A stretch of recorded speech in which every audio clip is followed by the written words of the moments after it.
I am so proud to introduce my best friend, the world's greatest dad, my husband of 33 years, the former and future governor of the Commonwealth of Virginia, Terry McAuliffe.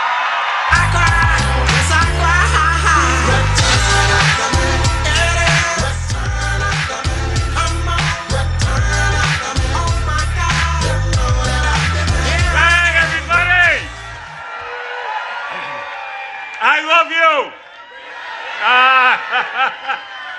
Thank you for coming tonight. First of all, I want to thank you, everybody.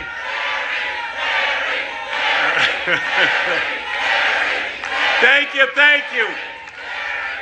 First of all, let me thank my wife, Dorothy, and I want to thank her for being such a great First Lady of the Commonwealth of Virginia, the best partner in my life, and most importantly, for making sure that 13 million more meals were served to needy children here in the Commonwealth of Virginia. I thank you for that, Dorothy.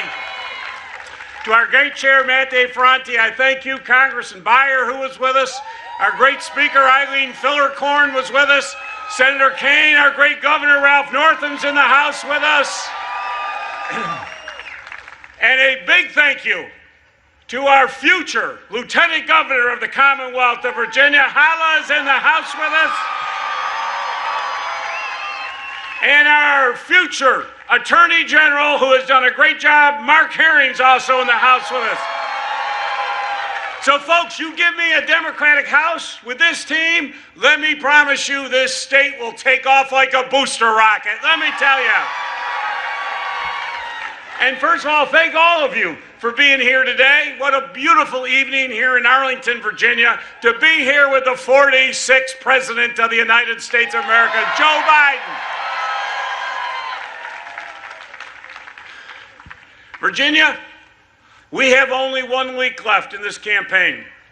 And I gotta be honest with you, there could be nothing more at stake.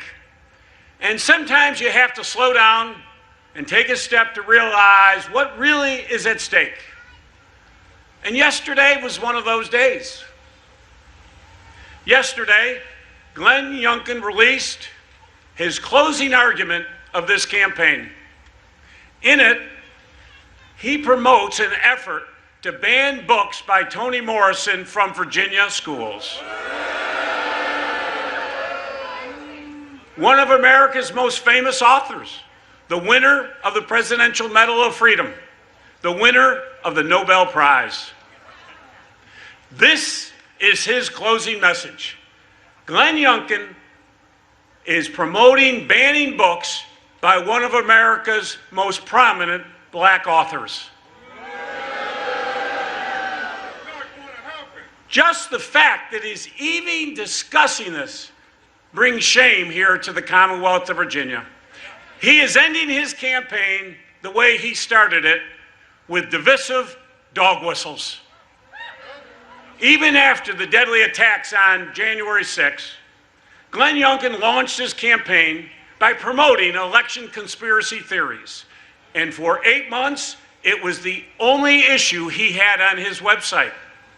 He encouraged speculation that Donald Trump could be reinstated to office.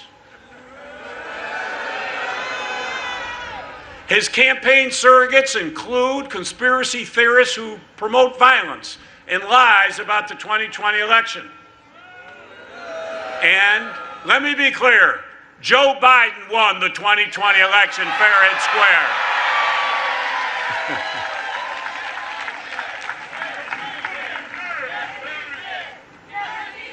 But folks, he campaigns on radio shows with supporters of neo-Nazi groups. So Virginia, we have a choice. A path that promotes conspiracies, hate, and division, or a path focused on lifting up every single Virginian. I have 20 comprehensive plans, 166 pages in all, to tell you how exactly I'm going to do it, how I will lift up every Virginian. There is a real difference in this race. I am a uniter. Glenn Youngkin is a divider. I promise all of you we will create good jobs in every corner of the Commonwealth. I promise you we will raise the minimum wage to $15 by 2024. I promise you we will make child care more affordable for every Virginia family. And I promise you I will get every Virginian paid sick and family medical leave here in Virginia. We're going to fight the high cost of prescription drugs. We'll lower premiums. And I promise you, we will make sure that affordable health care is within reach of every single Virginian. And as I said on day one of my campaign, I'm going to make sure that every single child in Virginia receives a world-class education. Folks, I know we can do it because we did it before. When I took office in 2014, Virginia's economy was in crisis. So I rolled up my sleeves, I got to work, making life better for all Virginians. By working in a bipartisan way, I'm proud we created 200,000 good-paying jobs, personal income went up 14%, and we reduced unemployment in every single city and county here in Virginia. We leaned in on clean energy to tackle climate change and create good-paying jobs. And Glenn Youngkin, the other day, he denied that humans contribute to climate change, and he just said he would have blocked Virginia's Clean Economy Act. Are you kidding me? Folks, we made a record investment in education, infrastructure, and transportation. That's why we are consistently ranked the best state in America for business. And I always tried to find common ground. As you know, I will work with anyone at any time, including reasonable Republicans. But make no mistake, Glenn Youngkin is not a reasonable Republican. And it's not just banning books and election conspiracy theories. It's issues like education. Glenn Youngkin wants to follow Donald Trump and Betsy DeVos's plan and take money from public schools and send it to private schools. Independent reports have said that his plan would cut 43,000 teachers from our schools here in Virginia. And what bothers me daily is that Glenn Youngkin uses education to divide Virginia. He wants to pit parents against parents, parents against teachers. He wants to bring his personal culture wars into our classrooms. Folks, we will not allow Glenn Youngkin to bring his hate and his chaos into our Virginia schools. And we will never let our children be used as political pawns. Instead, here's what I'm going to do for you. I'm going to raise teacher pay above the national average for the first time in Virginia history. I promise you within 2 years I'll get every single student online. And I will expand pre-K to tens of thousands of children in need here in the Commonwealth of Virginia. Glenn Youngkin has done nothing but run down our teachers since this campaign started. So let me say this to all the teachers here in Virginia. We love you, we appreciate you, and you are the true heroes of this COVID crisis.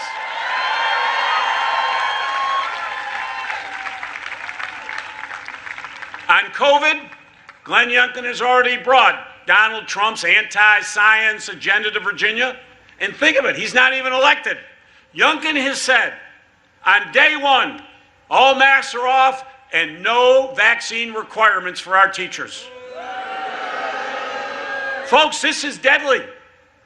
Here in Virginia, 1,142 of our children have been in ICU beds in our hospitals. Last week, 2 11-year-olds died from COVID. We cannot let Glenn Youngkin be in charge of our children's education or their health. And on abortion, one thing is crystal clear. Glenn Youngkin has stated over and over that he will outlaw abortion in Virginia.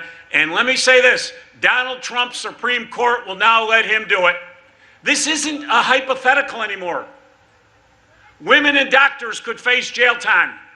Women will die from unsafe, illegal abortions here in Virginia. Let me be clear. I trust women to make their own decisions as I did before. And I will always be a brick wall to protect women's rights against politicians like Donald Trump and Glenn Youngkin who want to make abortion illegal. So folks, we have 1 week to go. We've all got a lot of work together to bring this one home. Our campaign so far has already knocked on 1.5 million doors. Thank all of you. Last weekend, we knocked on over 150,000 doors last weekend, so thank you. But make no mistake, I still need your help. I need you to get out. I need you to vote early. I saw Senator Kaine, folks had not voted early.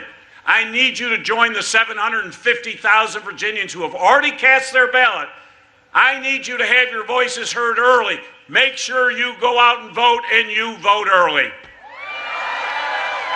And folks, if you got an absentee ballot at home, send it in.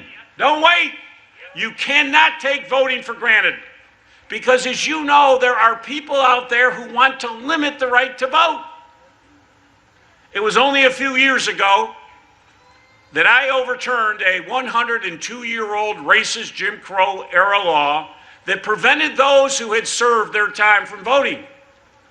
Restoring voting rights to more people than any governor in American history was the high point of my governorship.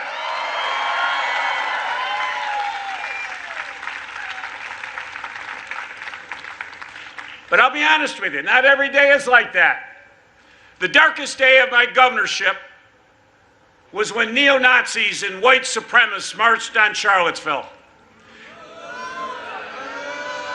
They marched with the most vile, racist, anti-Semite intent that I had ever experienced in my life. You could see the hatred in their faces. You could hear the hatred in their words. You could smell the hatred from their torches. After that horrific violence that we saw that day, as you know, I went before the cameras and I said what was obvious. White supremacy and neo-Nazism have no place here in Virginia. I said they were cowards, they were not patriots. The people who marched on Charlottesville represent a very dark part of America. A group of people who believe in white supremacy, believe in hate, believe in violence. And some politicians encouraged it. We all remember that Donald Trump said they were very fine people. And after all of that, Glenn Youngkin said that Donald Trump represents so much of why he is running for governor.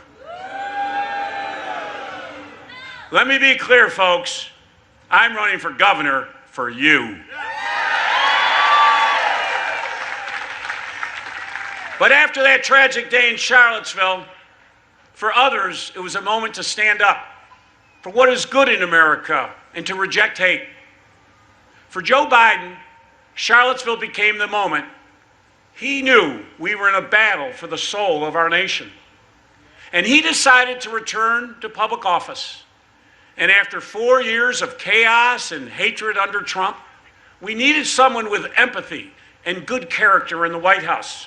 That's Joe Biden. I have known President Biden for 40 years, and I know a few things about him. He's decent, even to those he disagrees with. He's optimistic about building a stronger future for all of our children. He's passionate about taking on huge global challenges like climate change. And he cares so deeply about this country and making it a place where there is an opportunity for all.